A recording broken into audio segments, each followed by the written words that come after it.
Hello, Leo. I'm having this little moment with you all. I think I'm going to start doing this where I say hello, Leo, and you get to see me shuffle the cards. I just read for Cancer, and I just light my incense, my sage. I set the mode for setting up the videos, starting to read these videos. Getting that energy going.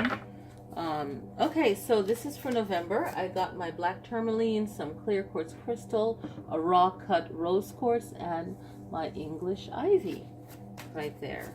Okay, so that ivy plant is sitting there. I just repotted it, I think, on Sunday. And yeah, I wanted to get these videos done earlier, but this holiday season with all the activities and events going on, I even had to, these two fell out. So your first card is Queen of Coins, and then 10 of Coins is the second one, Leo. So with all the activities going on, it's a lot. But I wanted to come on here and read these cards for you, and the new year will bring some changes. So we'll see what that looks like. Okay. Because I got a new camera, finally, 8 years, and I haven't used that camera. I don't want to get into it. So, but like the new camera, I'm really excited about doing the videos on the new camera. Really excited. All right. Okay, so let's do this. All right. 1, 2, 3, 4, 5, 6, 7, 8, and 9.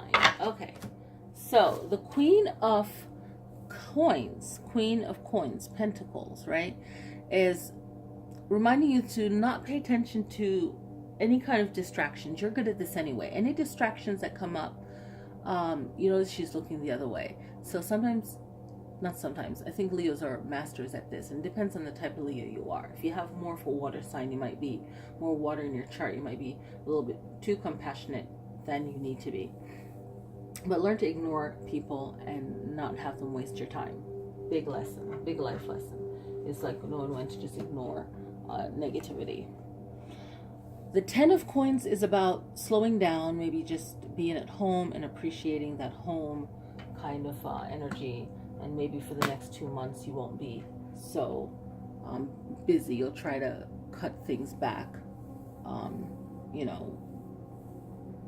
maybe a month and a half from now, slowing things down a little bit more. The Knight of Cups is having a peace about you where you're getting stuff done, but it's not really forceful. It just has a smooth, effortless way to it, and figure out how that works for you. This type of new energy is welcoming in more commitment, like a relationship. Maybe some of you are getting married. Maybe some of you have an anniversary coming up. Maybe for some of you, make a deeper connection with someone, right? A deeper bond with someone that's important to you in your life. The 9 of Staves is about making sure that you still are protecting yourself, and you're very protective of the people that you care about. All right, so don't lose sight of, just because things are going great doesn't mean that you have to start changing the way that you've been thinking that's been protecting you and keeping you going this long. The Queen of Cups is always about compassion. So still showing a person or people around you that you do love and care about them, but there is boundaries, right? Even with compassion, you still have to have boundaries. The 9 of Swords is about that drive to get things done. So something is on your mind, something that has to come first place, and you have to line things up so that you can actually go after that, so you can actually get that done, meet that challenge. And a lot of communicating is going to be needed to get that, and do it clearly. Asking for help on how to communicate that message clearly is not something that you should do on your own. You should get someone that's trained in it, that you feel has more of the quality that's needed. And that's where you win, Leo, is knowing what you're strong at and what you're not, and getting it done the right way. right? The Knight of Staves is about you really using your intuition and seeing how things are working, and how others are working around you, and being able to pay attention to who's around you, your circle, right? And see what works for you, and not being so judgmental, but just seeing who's good at what. And even in like light-hearted friendship, like not everyone's going to want to do the same thing as another friend. So just learning how to deal with people, and how to avoid making things worse that don't need to be worse.